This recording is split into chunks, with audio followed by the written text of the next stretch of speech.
pour un nouveau numéro de l'Expresso de Rassemblimo. C'est mardi matin, il est 9 h. On a tous un café à la main ou un thé ou une tasse kitsch. Voilà. Ravi de vous retrouver. On va regarder que tout s'est bien lancé dans le groupe Facebook. Pour ceux qui nous suivent en live, a priori, tout roule. Faites-nous un petit coucou en commentaire. Dites-nous que vous êtes bien avec nous ce matin. Et puis que ce sera l'occasion pour moi, du coup, de vous rappeler les règles d'usage. Pensez bien à cliquer sur le lien qui se trouve dans le descriptif de ce live dans le groupe Facebook pour pouvoir donner l'autorisation à Facebook d'afficher votre nom et votre photo de profil. Généralement, quand je finis cette phrase, les premiers commentaires arrivent. Le temps que le live se lance chez tout le monde. D'après mon téléphone, vous êtes déjà une douzaine à être connectés. Donc, faites-nous un petit coucou. Comme ça, on s'assure que tout fonctionne bien. Les commentaires sont déjà arrivés dans le groupe Facebook, mais pas encore par chez nous. Du coup, je dis quand même qui ont commenté dans le groupe, hein, donc, puisque je les vois. Salut Igal, ravi de te voir et de voir que tu n'es pas trop rancunier suite à la victoire des Français contre les Belges la semaine dernière. Salut Julien, salut Juliette. Ravi de vous retrouver pour ce nouveau numéro. Donc, pensez bien encore une fois à cliquer sur le lien qui se trouve dans le descriptif du groupe Facebook pour qu'on puisse voir et interagir avec vous. Je pense qu'on a un souci avec les commentaires, nous, dans le studio. Mais il va falloir qu'on c'est pas grave, j'aurai mon téléphone, voilà, je regarderai sur le téléphone. Salut Philippe, salut Émilie, salut à tous. Encore une fois, ravi de vous retrouver pour ce nouveau numéro de l'Expresso de Rassemblimo. Ça fait maintenant 2 minutes que je parle, il est temps de rentrer dans le vif du sujet. Encore une fois, bonjour à tous. Céline, est-ce que tu peux te présenter pour les gens qui ne te connaîtraient pas encore? Bonjour Sébastien, bonjour à tous. Donc, je suis Céline Jankowski, coach en stratégie de communication digitale. Depuis 2018, j'accompagne au départ les professionnels de l'immobilier et ça reste surtout ma cible à mettre en place leur stratégie de communication digitale. J'ai écrit un livre qui s'appelle « Plus de mandats grâce aux réseaux sociaux » en 2018. Qui est sorti pour le Rent 2018. Donc, on a le Rent la semaine prochaine. Ça passe vite, hein? Et voilà. Et donc, je forme, je coach suivant les besoins des professionnels indépendants parce que c'est vrai que être en présence, être présent sur tout ce qui est communication digitale, c'est quelquefois pas évident de savoir par quel bout prendre les choses. On va en parler durant l'émission. Et voilà, donc je suis ravie d'être avec toi et avec vous tous aujourd'hui, Sébastien. Ça fait un petit moment qu'on collabore, donc il n'y a pas de surprise que je sois là avec toi ce matin. En effet, Céline, du coup, est-ce que tu peux nous redonner un peu de contexte aussi sur ton parcours professionnel qui expliquerait ou pas ce que tu fais aujourd'hui? Tu nous refais un petit bout du parcours? Ok, alors ma formation initiale au départ, c'est la communication et les relations publiques. J'ai été diplômée de l'université McGill à Montréal. Et puis après, quand je suis rentrée en France, j'ai travaillé pour le musée à Caen, le mémorial de Caen, voilà, au service mécénat et communication. Je me suis mariée, j'ai eu 4 enfants, donc là, il y a un break de 10 ans où je me suis occupée de mes enfants. Par contre, comme je suis très anglophile, j'ai créé une association qui s'appelait Café Rencontre. En Normandie, il y a beaucoup d'anglais. Ouais. Donc, pour permettre aux Anglais et aux Français de travailler et de mieux se connaître. Et puis, je suis arrivée en Aquitaine. Et là, les enfants étaient grands, on est arrivé dans une maison qui était meublée, donc je me suis dit, qu'est-ce que je fais? Et j'ai pris les petites annonces et le réseau Le Guet cherchait des agents immobiliers bilingues pour développer l'agence de Saint-Émilion. Donc, j'ai toqué et puis voilà, j'ai découvert ce merveilleux métier de mandataire, d'agent immobilier. Et j'ai appris avec eux le métier. Je me suis formée, voilà, et je suis restée 5 ans mandataire, d'abord pour le Guet et après pour Christie's International Real Estate, où là, c'était plutôt les vignobles et les propriétés de grand standing autour de Saint-Émilion, l'Entre-deux-Mers, Bordeaux, voilà. Et puis, au bout d'un moment, je me suis rendu compte qu'il fallait avoir une présence digitale quand on était professionnel de l'immobilier, que c'était indispensable et que très peu maîtrisaient l'outil. C'était en 2017. Et donc, j'ai lancé Profil d'expert avec voilà l'occasion qui nous a été donnée de nous rencontrer au travers des cafés avec un expert que j'animais tous les lundis matins. Et où là, j'invitais les professionnels de l'immobilier, ceux qui commençaient à créer les premiers outils digitaux aussi à venir expliquer voilà, comment ils imaginaient le futur de la profession. On se disait il y a quelques jours que il y a un petit côté précurseur et ça rejoint la première question. On a une question de Philippe qui nous dit est-ce que les choses ont beaucoup évolué depuis l'écriture de ton livre? Donc, tu pourras peut-être nous dire un peu tes réflexions du moment par rapport à ça. Et avant que tu répondes à cette question sur le livre, c'est vrai que quand on regarde rétrospectivement, quand on vit le mouvement qu'on est en train de vivre actuellement en matière de digitalisation des professionnels de l'immobilier, se dire que déjà dès 2017, tu avais commencé à réfléchir à des choses sur cette digitalisation et comment les professionnels de l'immobilier pouvaient embrasser ces outils. Comment est-ce que tu vis cette temporalité-là? Parce qu'effectivement, rétrospectivement, on se dit que c'était très tôt. Et pourtant, pour moi, à l'époque, c'était déjà l'actualité. Et on disait déjà que ce n'était pas un train qu'il allait falloir prendre. On disait déjà en 2017 que c'était un train dans lequel on était déjà et qu'il fallait juste pas être trop en retard. Et pour autant, c'est toi qu'il a fallu attendre 2020, 2021 pour que le message s'imprègne de l'ensemble de la profession. Comment est-ce que tu vois, toi, ces 4 années ou ce côté précurseur ou pas? C'est clair qu'en 2017, on était quelques-uns à se dire que la profession était en retard. Ceux qui ont fait le RENT, hein, Hervé Parent et les autres, voyaient bien qu'il y avait là quelque chose d'important, que l'industrie immobilière était en retard par rapport à ça, c'est clair. Mais c'est vrai aussi que c'est un métier où on a plein de profils tellement différents. Il y a des réseaux, il y a des chefs d'agence qui créent des petits réseaux qui n'ont pas une ampleur nationale, puis il y a les mandataires derrière qui sont des indépendants. Donc, ça fait plein de niveaux différents de professionnels qu'il faut aller convaincre de l'utilité d'être présente de façon digitale et puis surtout des habitudes de travail qui étaient hyper ancrées dans cette profession. On a toujours fait comme ça, mais combien de fois je l'ai entendu, mais Céline, mais attends, ça marche, on a toujours fait comme ça. Et il a fallu cette pandémie il y a 2 ans maintenant pour que, oui, on ne peut plus se rencontrer, donc comment on fait? Mais attendez, là, j'ai beaucoup travaillé pendant la pandémie parce que les gens me disaient, mais je ne suis pas présente, enfin, comment je fais? Comment je rattrape? Qu'est-ce qu'il faut que je fasse? Et c'est vrai que ça a été, je crois, un choc pour certains, même si c'était sous-jacent. Mais la communication digitale, c'est toujours la dernière roue du carrosse, hein. Dans les formations, quand on propose le digital, tu le sais bien, enfin, on en a parlé plusieurs fois et avec d'autres centres de formation avec lesquels j'ai pu travailler. Les gens commencent toujours par plein de choses, la prospection en général, mais la partie digitale vient toujours à la fin. Alors que c'est vraiment un pendant du terrain et c'est hyper important de bien lier les deux pour avoir une réelle efficacité. Maintenant, on ne peut pas faire l'un sans l'autre. Je crois que beaucoup de gens l'ont compris et du coup, beaucoup sont dans le pourquoi avant d'être dans le comment. Mais ça, on va y revenir sans doute. Ouais. Pour répondre à Philippe, ouais. Est-ce que le livre est-ce que les choses ont beaucoup évolué depuis l'écriture du livre? Est-ce qu'il faut acheter le livre maintenant? Oui, enfin, on peut bien sûr acheter le livre parce que il y a les fondamentaux de la méthodologie sur le pourquoi. Le comment a un petit peu évolué par rapport aux outils. Forcément qu'en 2018, une plateforme comme TikTok n'existait pas, mais est-ce qu'il faut vraiment être sur TikTok? Ça aussi, c'est une question. Voilà, il est pas aussi exhaustif qu'il pourrait être s'il a été écrit maintenant.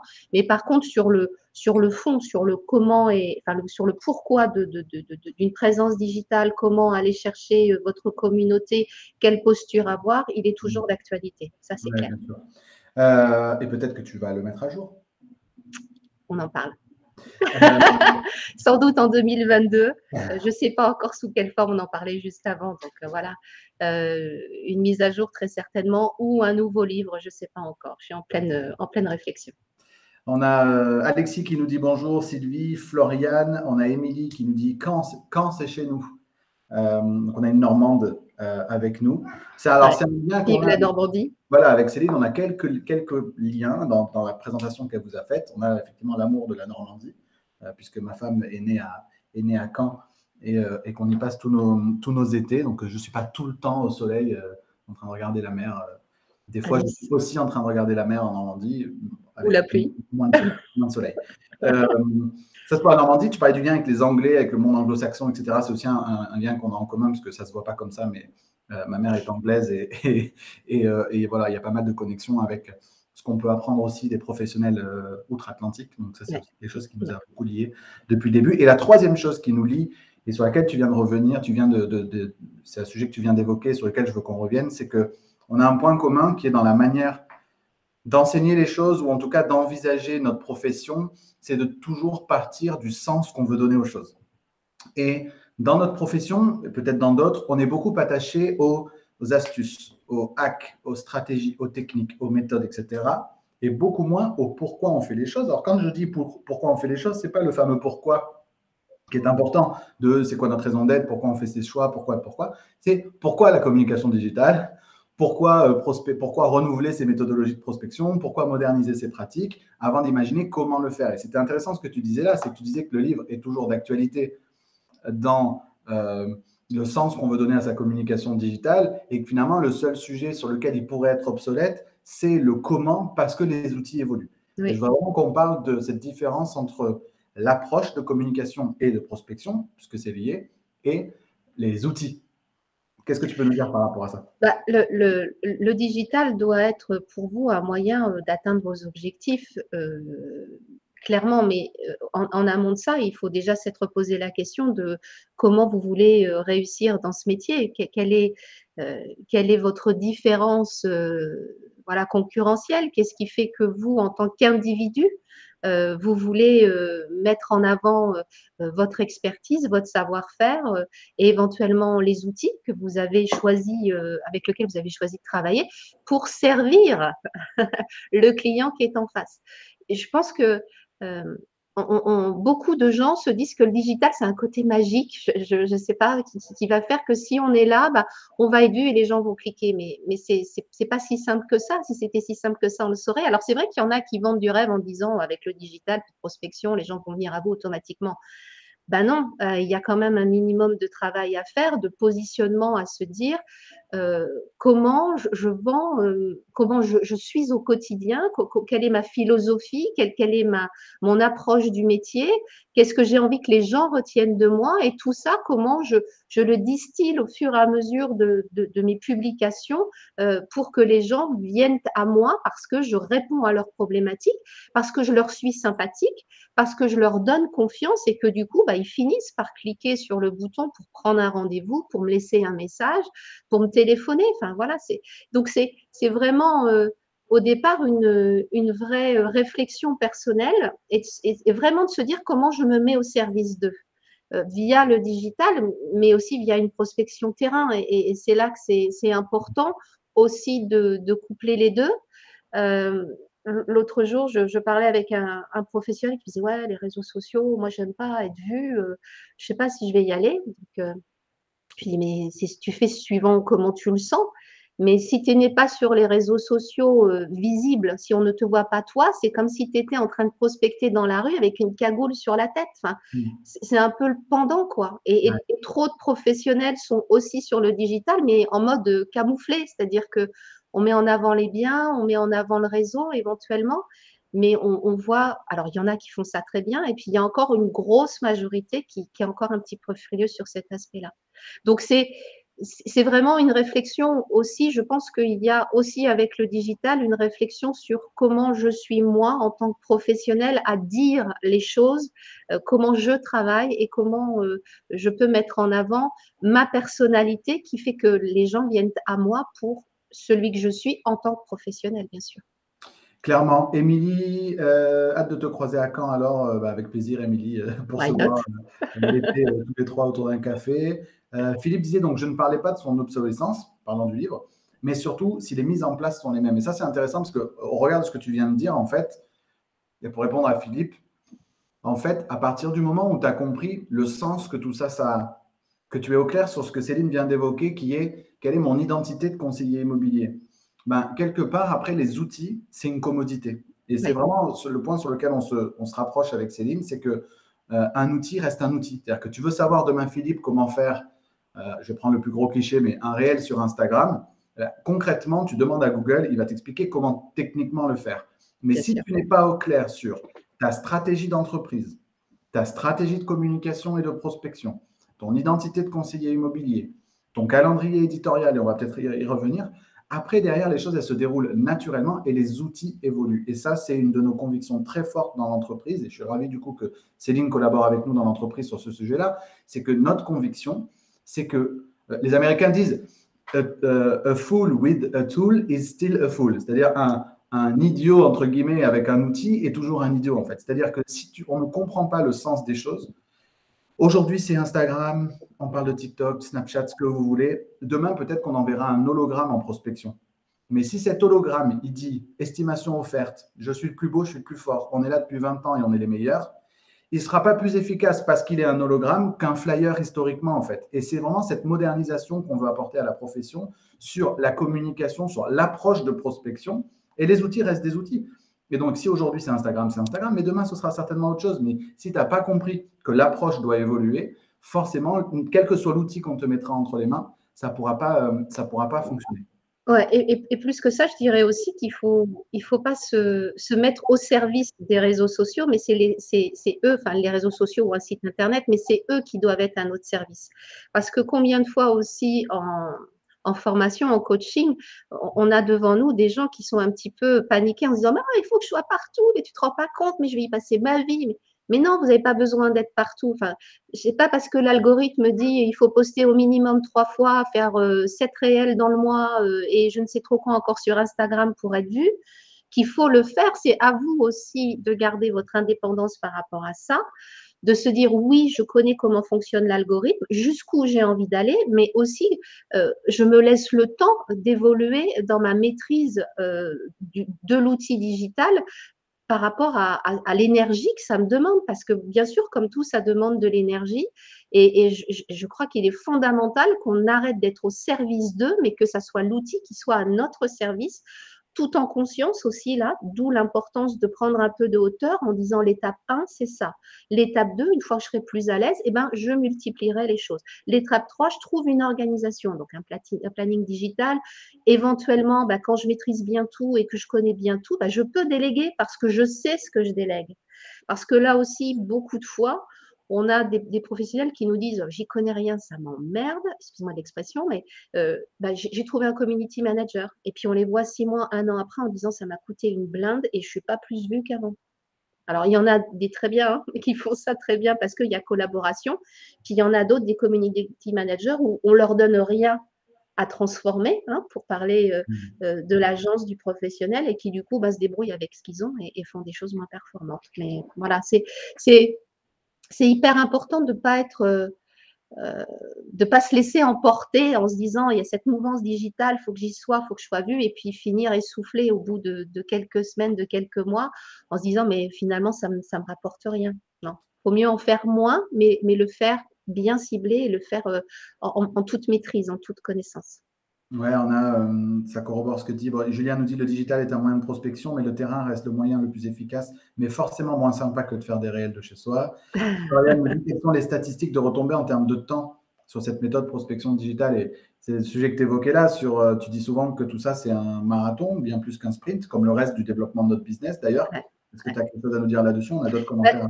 C'est lié, enfin, je veux dire, bien sûr que si vous vous dites, je donne un coup de collier sur mon digital et puis je veux avoir 100, 200, 500 abonnés en 1 mois, 2 mois, 6 mois, ça dépend aussi des objectifs que vous vous donnez, alors il va falloir être plus ou moins à marteler. Si vous avez un budget publicitaire, forcément que votre visibilité va gagner un peu plus vite que si vous faites que de l'organique et que vous organisez les choses dans le temps.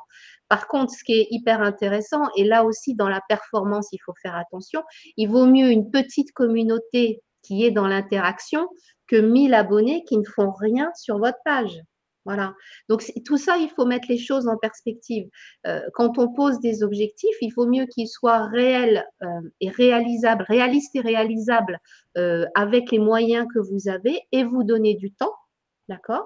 Si vous n'avez pas le temps, vous pouvez prendre l'argent en déléguant ou en faisant de la publicité, mais toujours en ayant, vous, clairement défini vos objectifs en termes je sais pas moi, nombre de rendez-vous obtenus grâce à ma prospection digitale et terrain, nombre d'abonnés à ma page qui doit augmenter de temps régulièrement, donc je fais des actions dans cette vue-là avec de l'interaction derrière. Enfin, voilà, il faut avoir bien sûr quelques chiffres pour voir la progression, mais c'est important d'être très présent à ce que vous faites en toute conscience, je dirais, hein, pour que ça serve votre business. C'est ça le but du jeu. Avec du bon sens, il y a Stéphanie qui nous dit le digital, c'est le café du coin puissance 1000. Et après, on a des choses intéressantes. On a Alexis, justement, qui répondait aux commentaires de Julien tout à l'heure par rapport au terrain en disant « Je pense que tout dépend de la clientèle en face. Le digital fonctionne mieux sur des clients plus jeunes, moins de 30 ans, qui ont limite grandi avec ça. » Là, je voudrais revenir là-dessus. Alexis, tu vois, c'est la différence entre ce que nous, dans ce qu'on enseigne, entre le multicanal et le cross-canal. Alors, je fais une aparté très rapide, mais le multicanal, c'est quoi, Alexis? C'est ce que tu es en train de dire là. C'est-à-dire, je fais de la prospection de terrain pour un certain type de ma clientèle parce que je sais que peut-être elle va être beaucoup plus encline à lire un document que j'ai produit ou à m'ouvrir la porte et à discuter parce qu'elle est à la maison et qu'elle va m'ouvrir la porte pour boire un café. Et j'ai le digital pour les jeunes. Ça, c'est le multicanal. Le cross-canal, c'est quoi? C'est te dire, je construis un écosystème de prospection qui inclut de la prospection et de la communication digitale, du terrain, du porte-à-porte, du boitage, de la prospection téléphonique, la mise en avant des commerçants, etc. Et cet écosystème dans son ensemble se nourrit de chacune de ces stratégies-là. Et à la fin, finalement, on arrive à un truc où les gens disent, mais je vous vois partout. Et c'est pas, je vous vois que sur les réseaux sociaux, je vous vois que chez mon commerçant. Tout ça, c'est un écosystème complet, Alexis. Et c'est le fait de multiplier les points de contact avec ces prospects-là, quel que soit leur âge ou leur provenance, qui va faire que ça fonctionne. Et Anne-Sophie me dit, je trouve ça plus simple de sonner à une porte que de monter un réel sur Instagram. Alors, il n'y a aucune obligation d'avoir un réel sur Instagram si vous êtes sur Instagram. Hein. Enfin, je veux dire, si ça vous tente pas. On focalise là-dessus parce qu'on en voit beaucoup et qu'on est nombreux à se dire, tiens, c'est très sympa, c'est très ludique, etc.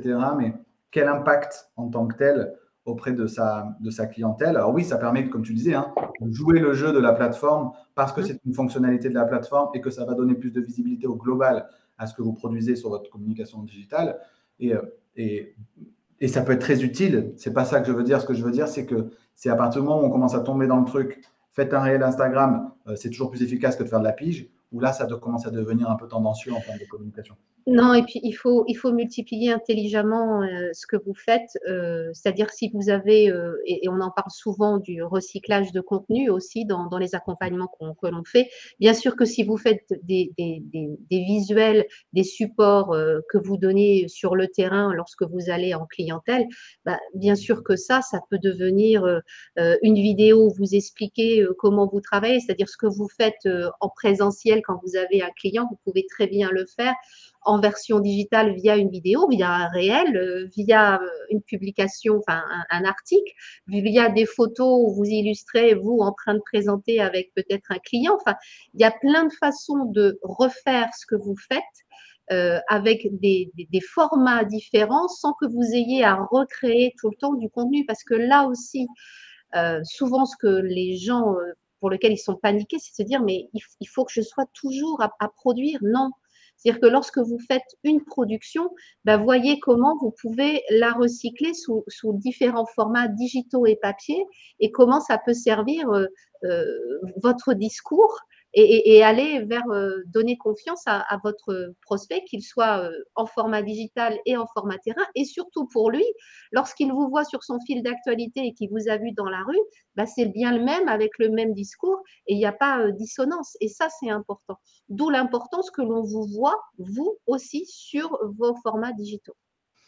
Pour donner un exemple concret de ce que Céline vient de dire, grosso modo, vous faites une gazette, un document dans une boîte aux lettres dans lequel vous donnez 4 conseils pour fleurir son jardin au printemps. Ces 4 conseils pour fleurir son jardin au printemps sont 4 posts, un par semaine par exemple, avec chacun de ces conseils-là. Mais c'est aussi une newsletter qui est envoyée à l'ensemble des gens dont vous avez l'email sur votre base, qu'ils soient acheteurs ou vendeurs. Enfin, c'est peut-être en profiter pour mettre en valeur un fleuriste local ou un pépiniériste local, etc. Et en fait, c'est quand on vous parle de recyclage et quand on vous parle de cross-canal, c'est justement ça, c'est je produis un contenu et avec ce contenu, je peux avoir une communication qui va s'étaler sur l'ensemble de 15 jours ou d'un mois entier sans plus d'efforts supplémentaires en mode 20-80. Donc, c'est vraiment ce message-là qu'on veut vous apporter. Pour le corroborer, Stéphanie Bonhomme nous dit j'ai un prospect de 73 ans, connu d'abord sur le terrain, que j'ai fait venir sur mes réseaux. Il adore mes vidéos. Voilà. Donc, pas d'a priori par rapport à ce qu'on disait tout à l'heure. Les réseaux, il faut arrêter avec l'âge. Enfin, je veux dire, les gens évoluent, hein, même les plus âgés. Je veux dire, les plus âgés ont des petits-enfants ou des enfants qui Pas de sont problème pour faire un quelquefois… Skype avec l'Australie quand il y a… Exactement. Donc, je veux dire, il faut arrêter de se dire que ça aussi, c'est des clichés. Bien sûr que tout le monde n'est pas dessus, mais pour autant, là aussi, il ne faut pas forcément s'arrêter avec ce genre de choses en disant ils ne sont pas là, il n'y a pas de raison que j'y aille. C'est quelquefois un moyen de se dire bon, j'y vais pas, c'est pas la peine, quoi. Donc voilà, il faut être clair avec ça. Quand on parle de phygital, on parlait donc de ce recyclage de contenu, donc le physitage, prospection, on va dire physique et digital. Pas hésiter non plus à faire des liens entre les deux, c'est-à-dire que sur vos documents, un QR code vers vos réseaux sociaux, vers votre site internet, etc. Et inversement, d'ailleurs, des communications sur vos réseaux sociaux qui disent retrouvez-moi chez tel commerçant ou retrouvez-moi dans votre quartier tel jour à telle heure, etc. Pour faire les ponts entre ce digital et ce terrain dont parlait Stéphanie tout à l'heure quand elle disait que c'est le café du coin, Oui. puissance 1000. Oui, et puis pensez surtout aussi à interagir avec ceux qui interagissent avec vous. Si vous avez fait une publication, vous avez des j'aime, vous avez des commentaires, répondez. Regardez si ceux qui aiment sont déjà vos amis ou pas sur le réseau sur lequel vous êtes.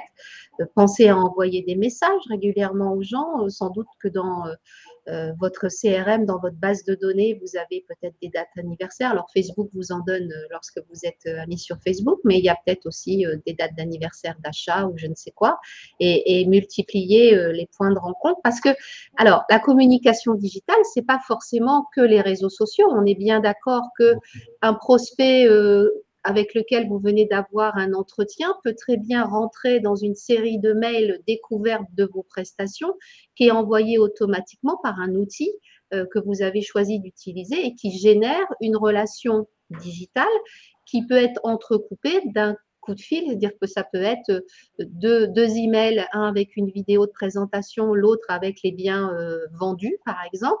Le troisième, ça peut être une proposition de prise de rendez-vous. Le quatrième, c'est un coup de fil. Et puis, ben, si ça ne fonctionne pas, le cinquième, ça peut être tout à fait autre chose, une proposition de s'abonner à votre gazette pour recevoir les infos locales. Enfin, il y a des choses à automatiser aussi. Vous n'êtes pas obligé, parce que vous êtes sur le digital, de passer 100% de votre temps derrière l'ordi ou le nez collé au téléphone. Il y a des outils, bien sûr, qui sont faciles à utiliser. Et le comment, il y a 36 000 tutos sur le comment. Donc voilà, il ne faut pas que ça soit le frein. D'accord? Vraiment, ce qu'il faut que vous ayez en tête, c'est comment j'utilise l'outil pour moi, enfin, pas le comment, la façon de le faire, mais le pourquoi, voilà, comment ça sert ma cause. C'est comme ça que je le vois, je pense, qui peut être le plus explicite. Comment l'outil peut servir ma cause. Clairement. Émilie nous dit les gens me disent parfois j'ai déjà l'impression de vous connaître. Je vous vois sur Facebook et sur Instagram, client, et en fait, nous, on le vit aussi très régulièrement. Et c'est là où on se rend compte que voir la personne, l'entendre, l'écouter, ça crée déjà le lien. La création du lien génère la confiance. Et donc, quand on fait un métier de vente, la confiance et la réassurance, c'est fondamental. Et donc, les réseaux sociaux et la vidéo notamment ont cet avantage de nous permettre d'être vus physiquement et donc de créer le lien et la relation Mais en amont. c'est clair que combien de fois on a des gens qui viennent à nous, et encore la semaine dernière, vous avez peut-être vu sur les réseaux sociaux, ensemble à Bruxelles à une convention, et on a des gens qui sont venus à nous, dont une personne qui est arrivée vers Sébastien en disant votre façon de présenter les choses nous ont servi pour mettre en avant notre produit. Et Sébastien me dit, mais j'ai jamais su que cette personne-là me suivait. Et ça nous arrive à tous régulièrement parce qu'il y a plein de gens qui vous suivent de façon passive, qui n'interagissent pas, qui ne like pas, qui ne commentent pas, mais qui vous suivent. Donc ça aussi, il faut avoir en tête. C'est-à-dire qu'il y a cette fameuse image de l'iceberg, d'accord? Donc ceux qui interagissent, c'est la partie émergée de l'iceberg, celle que l'on voit, mais vous avez plein de gens qui vous suivent, qui vous regardent, qui ne vont jamais forcément liker ou commenter. Puis d'un seul coup, vous les voyez en présentiel et ils vous disent oh, mais je vous suis depuis des années, ce que vous faites, c'est super bien. Et souvent, ils viennent à vous parce qu'ils aiment. Et ça, c'est vachement gratifiant. Donc, il ne faut pas avoir peur de se dire j'ai peu de gens qui me suivent parce qu'en fait, dites-vous que c'est vraiment une petite partie d'en fait la communauté que vous avez. Clairement. Émilie donc continue en disant et c'est souvent une super relation qui démarre. Émilie Viala, salut Émilie, nous dit salut, pas sûr que ce soit se mentir à soi-même, donc de ne pas aller en prospection terrain. Il faut revenir aux fondamentaux et les réseaux sociaux sont là pour développer cette communication. C'est un métier de communication et de relationnel, donc montrez-vous sur le terrain. Ouais. Partout. Partout. Le cross-canal, c'est vu partout. Ce que je voudrais… Je veux pas qu'on donne l'impression de dire le contraire. C'est-à-dire que cet outil-là, c'est un outil qui est rentré dans nos vies et en fait, être présent dans cet outil-là, c'est fondamental pour le développement de votre business. Donc, on n'est pas en train de dire que le digital, c'est pas important. On est en train de dire que le digital, c'est fondamental. Oui. On est en train de dire deux choses. On est en train de dire que le digital, c'est fondamental, que le digital ne doit pas se limiter au digital et doit être couplé à votre stratégie de prospection au sens large parce que c'est un élément de votre écosystème de prospection totale. Et dans le digital, on est en train de dire que le plus important, c'est d'être au clair sur qui vous êtes, ce que vous voulez faire, à qui vous vous adressez, quelles sont les problématiques que vous voulez adresser et que ensuite, comment est-ce que vous le mettez en œuvre sur les différentes plateformes, c'est moins un sujet ou en tout cas, ce n'est pas le point de départ de votre stratégie de communication digitale. C'est bien résumé, Céline? C'est parfait. Ok. On a dit plein d'autres choses importantes un peu sur le comment. Et après, je voudrais qu'on réponde aussi à Philippe. On a quelques petites questions. Allons-y. Dans cette idée de travail identitaire que tu évoquais tout à l'heure, tu sais, je parle souvent de la mutation qu'on doit opérer d'une communication intéressée. Donc, je communique uniquement pour obtenir quelque chose des gens. Je suis dans cette posture de demandeur à une communication intéressante. C'est une communication qui apporte de la valeur, donne du conseil, etc. À une communication incarnée qui va attirer les gens pour ce que l'on est. Et est-ce que ce n'est pas aussi une des plus grandes difficultés des conseillers immobiliers, finalement, c'est de se montrer au monde tels qu'ils sont vraiment, en fait? Ouais. C'est vrai que c'est une vraie problématique pour beaucoup parce que quelquefois même dans les réseaux, mais comme dans beaucoup d'entreprises, on vous demande de rentrer dans les cases, de rentrer dans les rangs, vous avez le droit d'eux ou pas le droit d'eux, voilà. Et donc c'est hyper important quand même de développer sa personnalité parce que il est quand même clair que les gens viennent à vous parce qu'ils vont chercher une personne pour les accompagner. Ils veulent en face quelqu'un avec qui échanger, quelqu'un à qui ils ont envie de donner de leur confiance. Et puis, vendre ou acheter un bien, c'est pas n'importe quoi. Enfin, le lieu de vie, c'est quand même hyper important dans la vie des gens. Donc, ils veulent avoir une relation de confiance. Et combien de fois on entend cette défiance des gens vis-à-vis des conseillers qui sont très présents ou plus ou moins bien présents pendant un temps très défini, puis après, plouf, ils disparaissent de la vie des personnes parfois du jour au lendemain. Donc le digital, ça permet aussi de garder cette relation dans le temps parce que on le sait aussi que des clients satisfaits sont des clients qui recommandent et donc cette visibilité-là est importante à garder. Et puis être incarné, c'est aussi se dire mais je suis qui moi par rapport à mon collègue qui est très bien aussi, hein, c'est pas pour aller dénigrer les autres, mais moi je suis peut-être, je sais pas moi, celui qui est le plus rigolo de la bande, ou moi je suis peut-être celui qui, quand j'ai mes avis clients, on me dit que je réponds rapidement aux questions, enfin, je rappelle rapidement les gens, ou je suis toujours agréable, disponible, enfin bref. Donc allez voir un petit peu aussi dans vos avis clients, ça donne des pistes souvent de voir comment les gens vous ressentent et d'aller un petit peu amplifier cette partie-là dans votre communication, puis d'être vous-même, c'est-à-dire de ne pas jouer un rôle, d'être en réalité la personne que les gens croisent dans la rue quand vous allez chercher vos enfants à l'école ou lorsque vous participez à un événement. Ça, c'est important. Et puis, soyez aussi un professionnel qui participe à la vie de la communauté où vous êtes. En ce moment, je voyais que le week-end dernier, c'était beaucoup sur Octobre Rose. Enfin, il y a plein de choses en ce moment. Il y a peut-être aussi des marchés aux champignons ou je ne sais quoi, suivant la saison dans vos régions respectives. D'être vu là, passer, même si vous n'êtes pas là en tant qu'agent immobilier, mais que vous participez, c'est aussi ça qui contribue à votre visibilité globale. sur cette notion d'incarnation. Donc, les gens, donc Sylvie, qu'on a vu à Bruxelles la semaine dernière, nous disait les gens ont besoin d'authenticité. Elle nous mettait vous êtes magiques tous les deux. Merci Sylvie, on a une fan là. À Bruxelles. Émilie nous dit faites les choses sur le digital déjà pour vous, comme vous êtes. Et sur cette notion d'incarnation qu'on évoquait là, en fait, souvent, on accompagne les conseillers immobiliers à essayer d'identifier, en fait, c'est quoi tes valeurs, c'est quoi tes bases non négociables, qu'est-ce que tu es prêt à accepter ou pas d'un client, donc qui fixe en fait un peu le cadre de ton activité. Oui. C'est Savoir dire non. Savoir dire non, c'est quoi ta vision et ta mission, comment est-ce qu'elle veut dire quoi cette profession pour toi, parce qu'on sait très bien que les gens achètent au moins autant le pourquoi vous faites ce métier-là que le comment vous le faites, voire plus. Et puis votre identité propre avec cette question qui est qu'est-ce qui manquerait le plus à vos proches si vous n'étiez plus là demain, quoi. Et en fait, à partir du moment où vous arrivez à aligner tout ça entre ce que vous êtes, votre communication et ce que les gens voient de vous, vous avez gagné la partie à tous les coups. Parce que dès qu'il y a une dissonance, tu disais tout à l'heure, un désalignement entre ce que vous êtes, ce que vous dites et ce que les gens voient de vous, ça rompt la relation de confiance. Et donc, quelque part, les gens, vous les perdez. Donc, si vous n'êtes pas le plus gros expert du quartier, mais que vous êtes l'agent immobilier le plus sympa, affichez que vous êtes l'agent immobilier le plus sympa. Quand les gens vous verront et vous rencontreront, ils se diront oui, en fait, c'est vrai. Et ils seront rassurés par rapport à ça. Oui, et puis aussi ne pas chercher à plaire à tout le monde. On ne peut pas plaire à tout le monde, enfin, c'est clair. Voilà, donc il ne faut pas aller chercher quelque chose qui n'est pas possible. Donc, soyez celui que vous êtes en sachant que il y a des gens qui vont adhérer à votre personnalité, à qui vous êtes, comment vous parlez, comment vous allez vers les gens. Et puis, ceux qui ne vous aiment pas. Et puis, c'est comme ça, il faut l'accepter. Donc, c'est pas forcément. Beaucoup me disent, et on l'a vu à la dernière réunion d'Accélérimo, là, quand on parlait de la vidéo, certains ont des vrais freins de passer à la vidéo. Quelquefois, au-delà de la technique, c'est aussi par rapport à une posture, une voix, un visage, etc.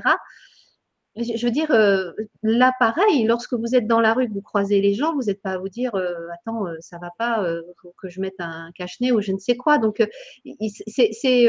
je dirais, ça n'a plus lieu d'être normalement maintenant parce que vous devriez tous comprendre que c'est complémentaire à ce que vous faites sur le terrain et qu'il faut y aller tel que vous êtes, sans complexe, et que vous y allez pas à pas, gentiment avec vous-même, parce que ça aussi c'est important, de ne pas se mettre 2 tonnes d'objectifs d'un coup et de se dire, voilà, je développe ma page, j'ai mon profil, je le remets bien à mes couleurs, je développe ma page sur Facebook, je commence par ça, puis quand j'aurai mes 500 premiers abonnés, j'irai voir ailleurs pour développer peut-être Insta ou autre chose, parce que ce n'est pas tout à fait la même façon de faire, etc.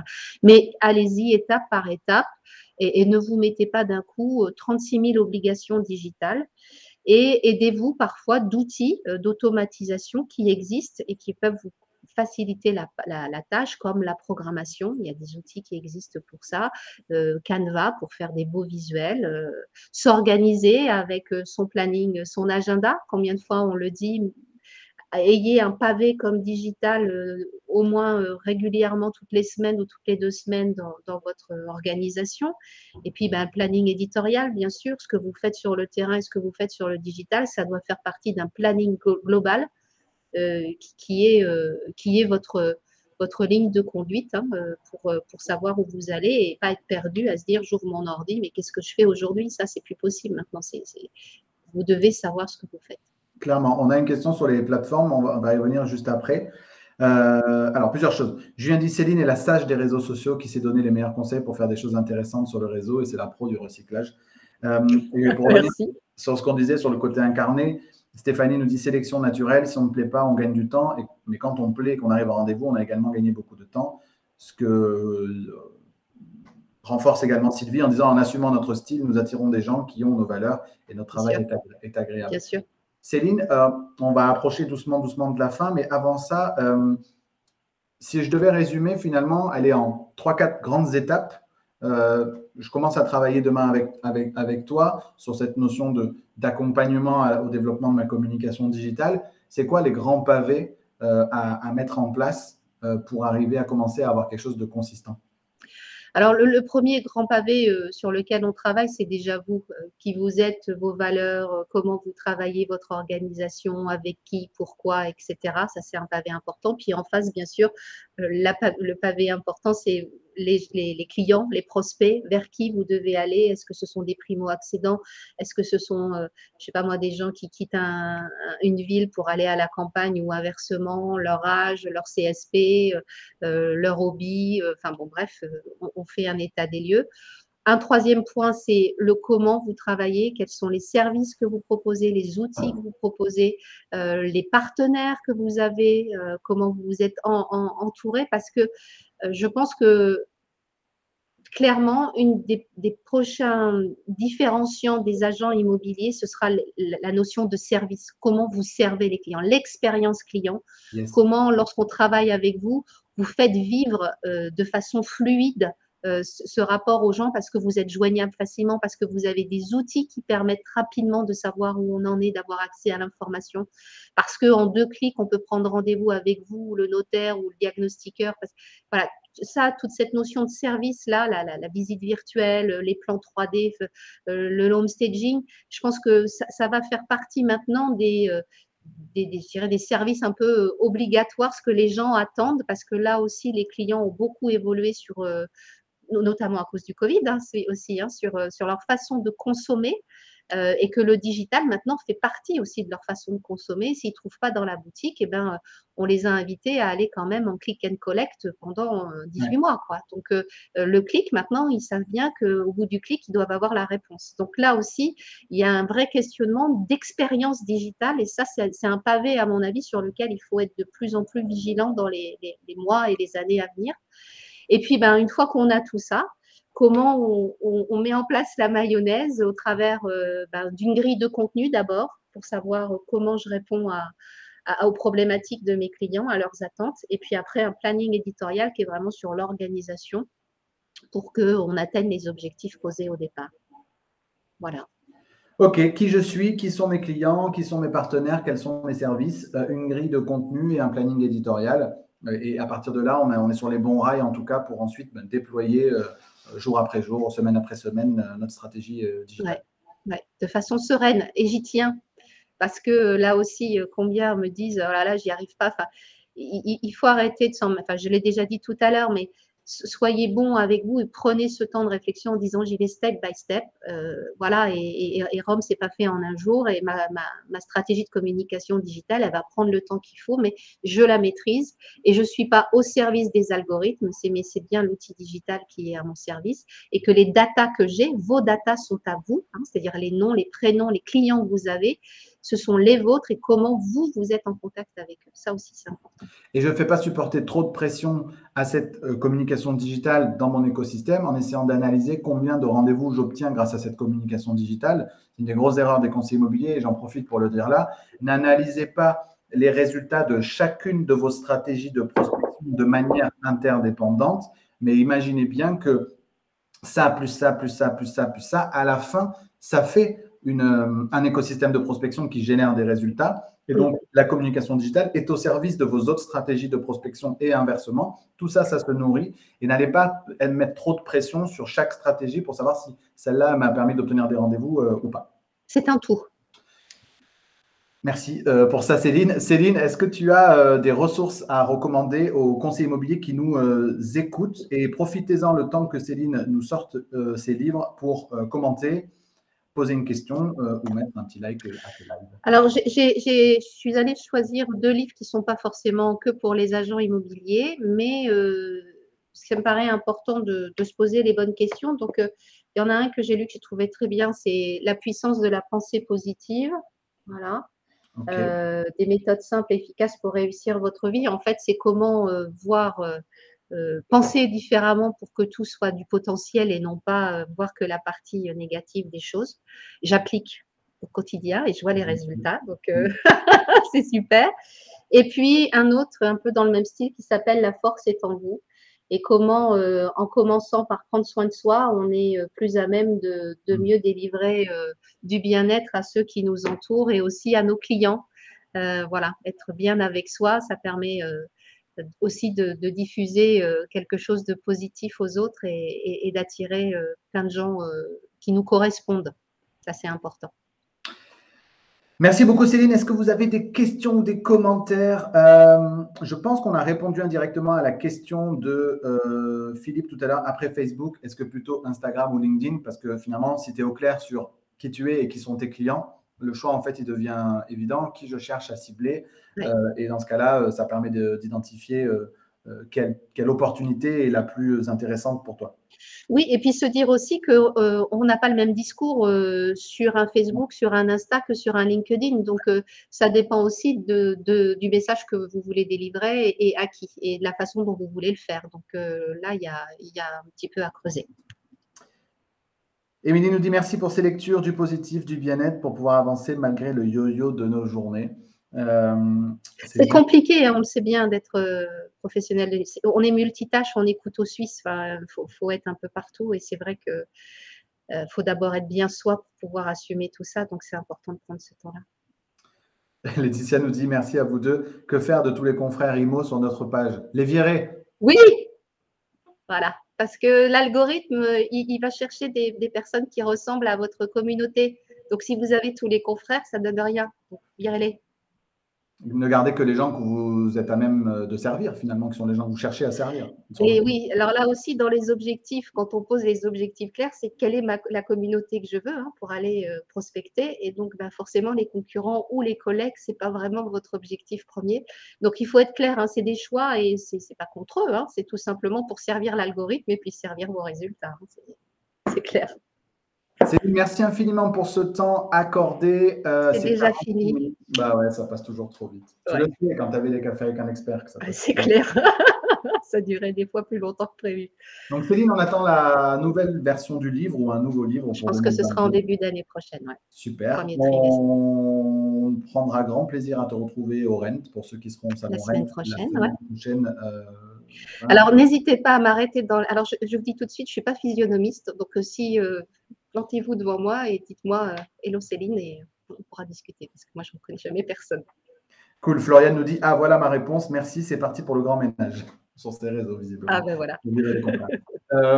Voilà, merci beaucoup. La semaine prochaine, semaine effectivement du Rent, beaucoup de déplacements pour moi toute la semaine, donc pas d'expresso de rassemblement la semaine prochaine, mais je sais d'ores et déjà que je vous retrouve le mardi 26 octobre prochain avec une invitée qui va nous parler de home staging. On va parler de valorisation des biens, de mise en valeur des biens que vous commercialisez et de cette opportunité que peut représenter le home staging avec Claire Dechambure, que certains d'entre vous connaissent déjà. Stéphanie nous dit merci pour ce rire final, je vais t'enregistrer. Stéphanie est fan du rire de Céline. Voilà, il faut le savoir. Bon, encore une fois, merci à tous de votre présence et de votre fidélité à ce rendez-vous. On vous retrouve très, très bientôt pour un nouveau numéro, que vous l'écoutiez en live ou en podcast sur votre plateforme de podcast préférée. On se retrouve très, très vite. Ciao Céline. Ciao. Bonne semaine à tous. Bye.